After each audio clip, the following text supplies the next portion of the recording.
Hey everybody, Mike Unclebach here with Mike and Marisa's YouTube channel. You know, Ben Franklin said that we get old way too soon and wise way too late. So I'm gonna share a little wisdom with you here about something in your body called mitochondria. So I'm in my hat and my Nike t-shirt because I was out running, and I was just thinking about the whole time I was running where the energy comes from that allows me to go out and run 3 miles.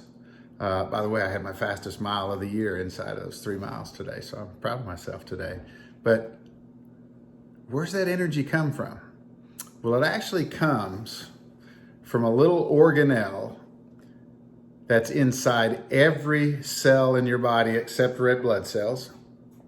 Little organelle, little teeny tiny organelle. As a matter of fact, there's quite a few of these little organelles. Some of your cells only have a few hundred in them, a few hundred mitochondria, but some of them have thousands. Women's ovarian cells actually have up to 10,000 mitochondria in it. So what do these little mitochondria do? Well, they're responsible for the energy that your body runs off of. So believe it or not, you don't run off of cheeseburger or pepperoni pizza or a good steak or shrimp or salad. You run off of a substance called ATP, adenosine triphosphate. It's an adenosine and 3 phosphate molecules, thus adenosine triphosphate. And it's made by these tiny little organelles in your body called mitochondria. So what do they do and where do they come from? Well, not only do they make all the energy in your body, but they also make hormone decisions. They have major output as to the life and longevity of a cell, deciding on when cells die and what goes on inside the cells. They communicate with your brain and they don't ask for permission. And if you think I'm kidding you, I'll give you a little test here to prove it to you. If you want to hear your mitochondria scream, just hold your breath.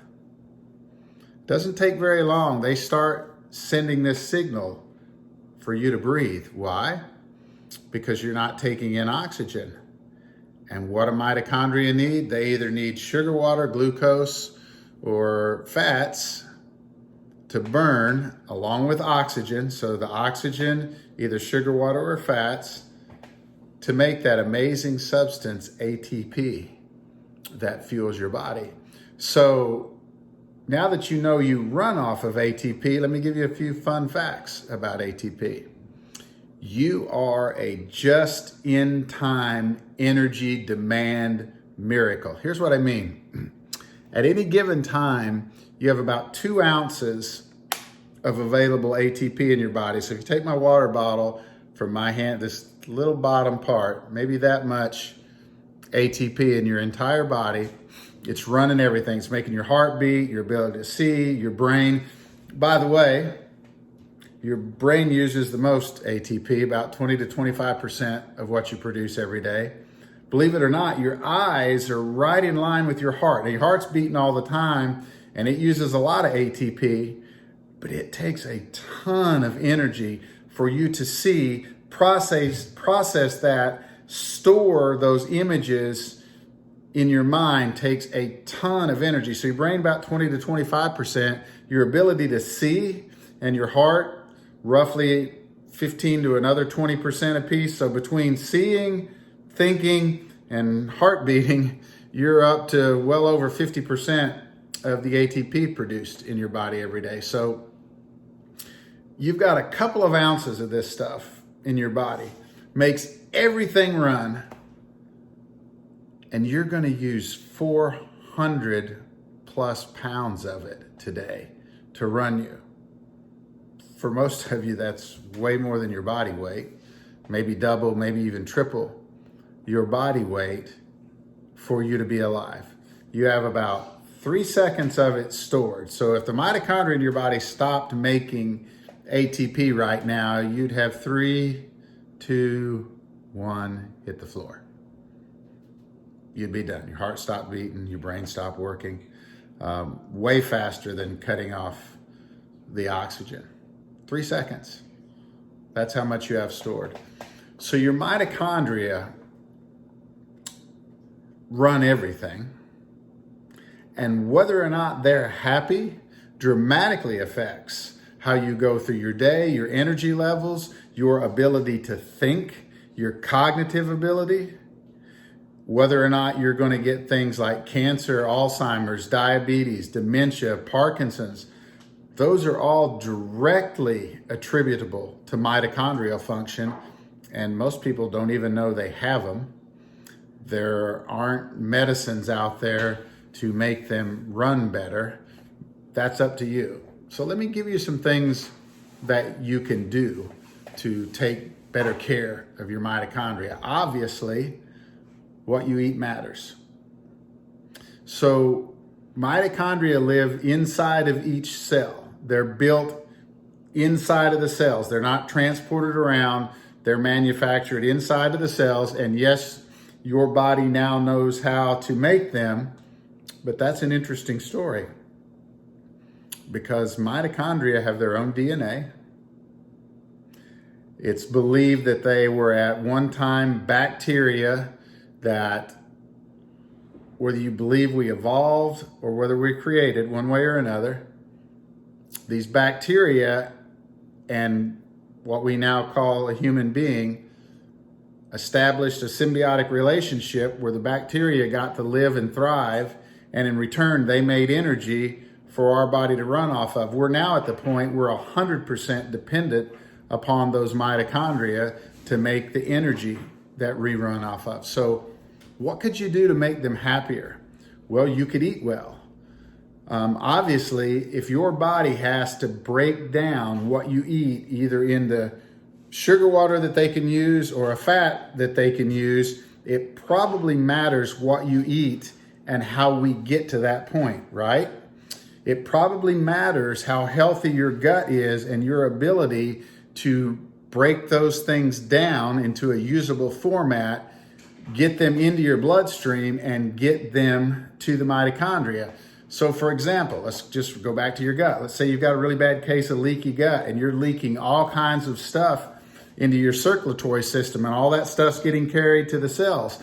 Now the cells got to sort out good from bad, got to clean up the mess, and it's not going to get all of that done. And some of the mess is going to get into the cell, and then the mitochondria has got to sort that out, and you've got to use a tremendous amount of energy to clean up that mess before the mitochondria can make the ATP that you need to run off of.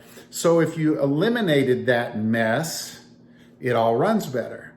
So in my world, where I'm trying to live as long as I humanly possibly can, extremely healthy, you'll hear me say this tons, my goal is to live to be 150 now. I really believe that's possible.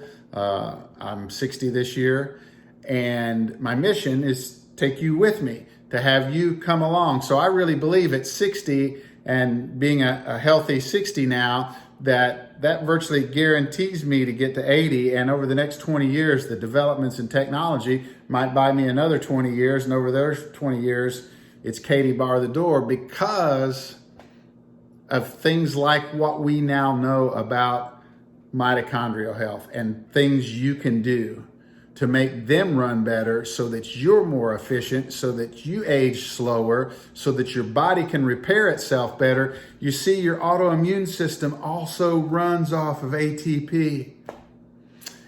If all those little mitochondria aren't operating at peak performance, and along comes a virus, along comes a parasite, along comes a toxin that breeds a cancer outbreak in your body, your body's immune system to fight that off is directly proportionate to your ability to make ATP, and maybe to make a lot more of it to deal with a challenge at the time. And either you can or you can't.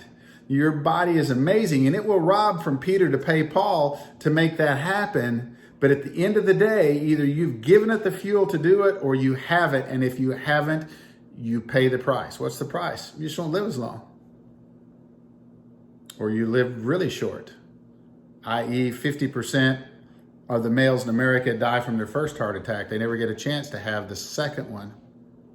And the reason they clogged all up is because their immune system, their body couldn't deal with that. And we're having more and more people that have heart attacks that don't have blockage. Whole nother thing, it's a whole nother video.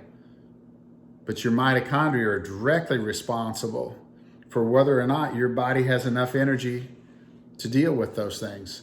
Whether or not your brain has enough energy for you to work and think and be sharp all day long is directly attributable to mitochondrial function. If you're in a fog all the time, your mitochondria aren't working well.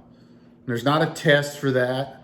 You just don't realize how bad you felt until you feel good.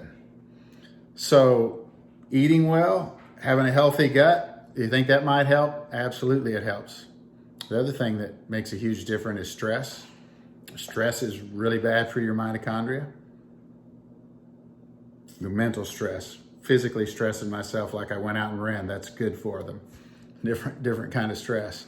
But being stressed out of your mind all the time raises your cortisol levels. It's really hard on your body and it's hard on your mitochondria.